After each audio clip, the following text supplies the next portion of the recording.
All right, hello wine drinking people. We have got just a few six packs of this 2010 vintage Robert Mondavi Reserve Cabernet, which for a lot of people don't know what's happened to Robert Mondavi Winery over the last few years. Well, 2004, unfortunately, the winery was taken over by Constellation Brands, and the Mondavi family no longer has anything to do with it, but these wines have just gotten better and better. As well, the Reserve Cabernet now, they've lowered the production on it, and this is really one of the marquee vineyards when you look at Cabernet vineyards in Napa Valley.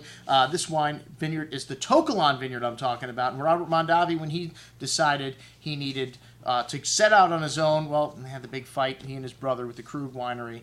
He needed a vineyard to make a world-class wine. He picked Tokalon in 1966, and today, like I said, some of the most sought-after fruit in Napa Valley, coming from other people that own Tokalon Vineyard. He's not the sole owner of this prized site, but he does make Robert Mondavi Winery, that is, the best value from any wine from Tokalon, as this 2010, like I said, is 100% Tokalon fruit and $89 a bottle on sale. One of the highest scoring wines, according to Robert Parker Jr., that they've ever made under the Robert Mondavi label, under Reserve, 95 points, and this is a fantastic vintage for Napa. He says 25 to 35 years. Wow. Hey, we had the 1974 Mondavi Reserve here at a tasting one night, and it was spectacular still. So I would say, yes, you could keep this wine easily 20 to 25 years.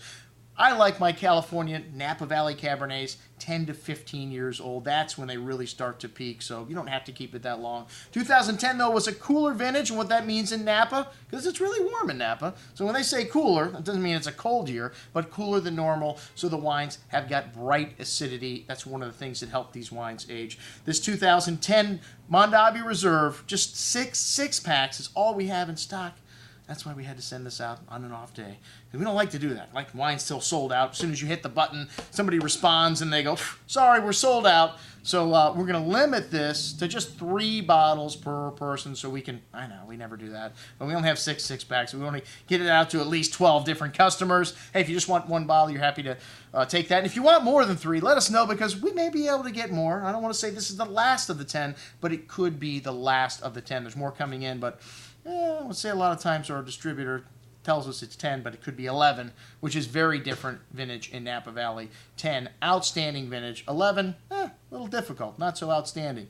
But like I said, from vineyards like this, I'll bet the 11 is good, but the 10 is a wine you want to put away in your cellar. Here's a little story about Robert Mondavi Winery, also the To Kalon Vineyard, and our new winemaker there, French-born Janisons, who's been there since the Mondavis were there. She worked with Tim Mondavi. Nothing much has changed in terms of the winemaking style here. Like I said, they just dialed down their production to make a better wine. All right, check it out. Our 2010 Mondavi Reserve Cabernet offering. I'm your host, Andrew Lampasoni, signing off for the Wine Watch, saying, remember, always drink the good stuff first.